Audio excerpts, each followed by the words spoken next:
Good morning. Thanks for joining me again today. Our reading this morning is going to be the morning psalm again, Psalm 123, and this one we're going to read in its entirety. It's not a long one. Psalm 123 says, "To you I lift my eyes, O you who are enthroned in the heavens. As the eyes of servants look to the hand of their master, as the eyes of a maid look to the hand of her mistress, so our eyes look to the Lord our God, until he has mercy upon us. Have mercy upon us, O Lord, have mercy upon us, for we have had more than enough of contempt.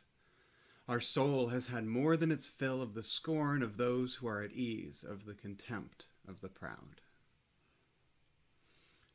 There's a lot of interesting things happening in this psalm.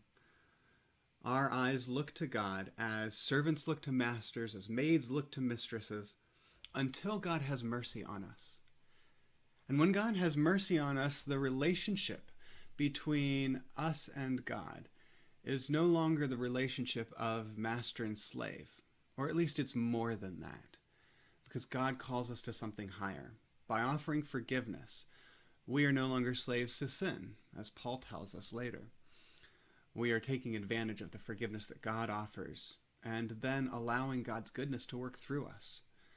We're no longer simply slaves, wondering what punishment God is going to wreak upon us next.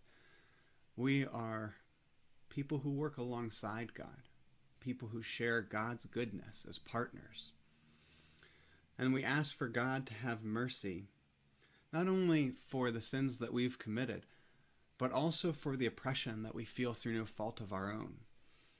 The psalmist says, our soul has had more than its fill of the scorn of those who are at ease, of the contempt of the proud.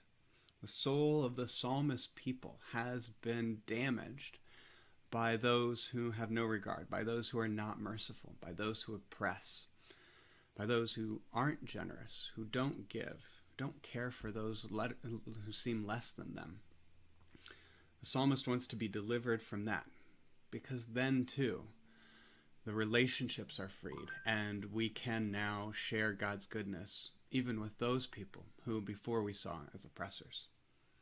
I hope God will free your soul and allow you to share good news with others today. Would you join me in prayer? God, it is a privilege to abide by your word and to discipline ourselves in the Spirit. Present us with ample opportunities today to water the seeds of discipline in our lives, that they might in time bear fruit. To the glory of your name, amen. Have a blessed day.